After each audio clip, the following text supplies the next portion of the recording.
going back to kind of some of the reactions and stuff. What are some things you've discovered through it that you might not have really known, Um, or might not have looked many up? You know things. what I mean?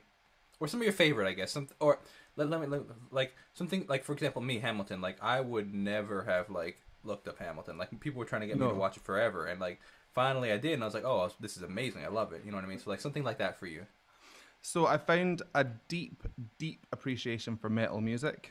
Really? Oh my, yes. Prior to, you weren't like really listening to it? Well, I mean, when I was a teenager, I used to listen to like Marilyn Manson Mm-hmm. and Cradle of Filth and Tool and stuff, but I kind of fell out of that kind of scene, I suppose. Mm-hmm. I used to have really long black hair, like almost Now you down just to have my short belt. silver hair.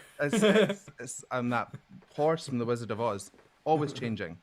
But the musicality in metal music, I just don't think can be understated. The fact they combine harsh vocals, which I would say is one of the hardest, if not the hardest, styles to do safely.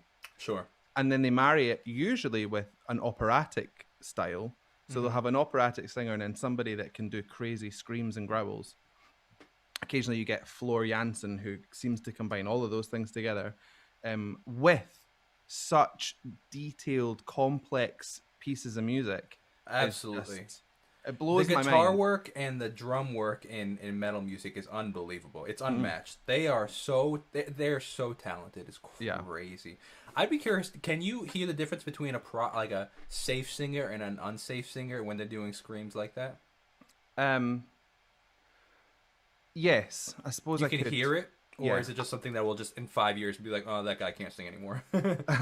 Like, well, I would start off by saying I'm not a metal coach. There are so many people that are way better at metal than me. Mm-hmm. Mary Z comes to mind. She's a YouTuber. And there's a guy called Tony Linka who has this really good series on YouTube. They kind of know the inner workings of it, but I can hear when something sounds like it's going to be painful. So Mm. there's a few different ways to get that metal tone started. There's your fry, which is Mm-hmm. slack tone. Slack folds. Your vocal folds are kind of moving erratically. The air's getting through however it wants to. And then you can kind of intensify that sound and pull it up your range, and you get a fry scream type sound.